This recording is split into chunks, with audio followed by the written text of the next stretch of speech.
जय Jagannath. Hello friends, welcome to my channel.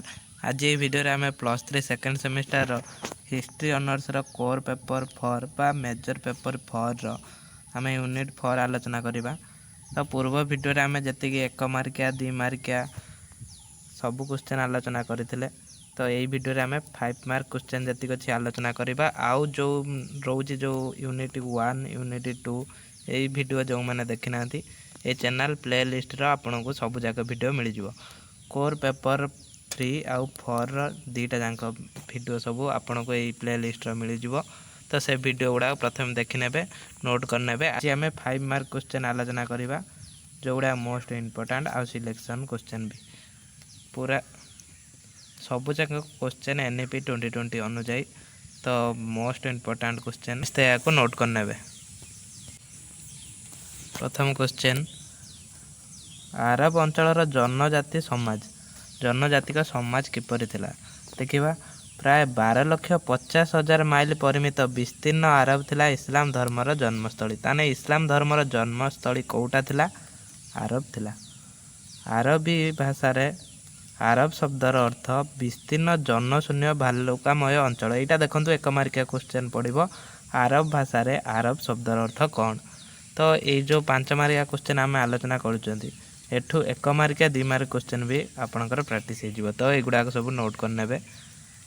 से दिन अविभक्त आरब वर्तमान साउदी अरब कुवैत यही सब जगह माने सेतबेले जोटा साउदी अरब थिला, सॉरी सेतबेले जोटा अरब थिला एबे से गुड़ाक ये जो आमर रोज केतरा 6टा अंचल कौन होती भाग भाग होती एभली 6 देश विभाजित होती। जो आरबटा कौन होती ना 6टा देश भाग भाग होती। ये 6टा देश ना मन रखिथे। केन्द्र रे नाजद, पश्चिम रे आल हिजाज, दक्षिण पश्चिम रे येमेन और दक्षिण पूर्व रे ओमान भली 4 गोटी अंचल विभक्त होती। आरब थिला एक मरुभूमिपूर्ण राज्य। ये मरुभूमि भितर ठाए ठाए मरुद्यान और चारणभूमि रही है। मरुद्यान और चारणभूमि रे जनबसति मान गढ़ी उठी। ताने यहीटा कौन थिला? आरब अंचल जनजातिक समाज।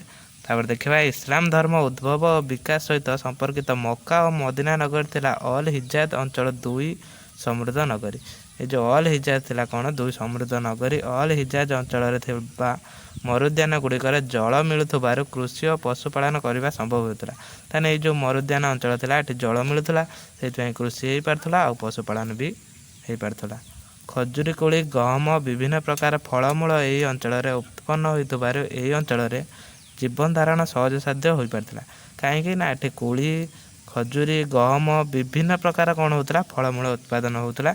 सेथिपाई ये अंचलटा कौन होता ना ये अंचल लोक मैंने बसवास करुले आउ जीवन धारण सहसाध्य होता। प्राक इस्लामीय धर्मर उत्पत्ति पूर्वर आरबवासी जाजावर और स्थायी बासिंदा एभली 2 संप्रदाय विभक्त होते। काबिला बा जाजावर माने देबुन नाम परिचित थे। ताने ये देखो ये जो 5 मार्किया जब पढ़े आपड़ एति पढ़ी थे है एति पढ़ी थे आप 1.5 पेज खंड लिखे। तापर जीवा सब गुड़ा मु आलोचना करूनी कहीं वीडियो बहुत लंग हो। सेकंड क्वेश्चन, मोहम्मद का जीवनी। पैगंबर मोहम्मद द्वारा इस्लाम धर्म और इस्लाम राष्ट्र प्रतिष्ठा थिला एक जुगांतकारी घटना। ताने ये जो इस्लाम धर्मटा प्रतिष्ठा किए करथिले ना पैगंबर मोहम्मद प्रतिष्ठा करथिले।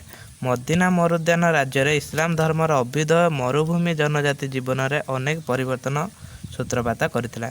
इस्लाम सेमानंकर समस्या पाई थिला अनेक समाधानर सूत्र।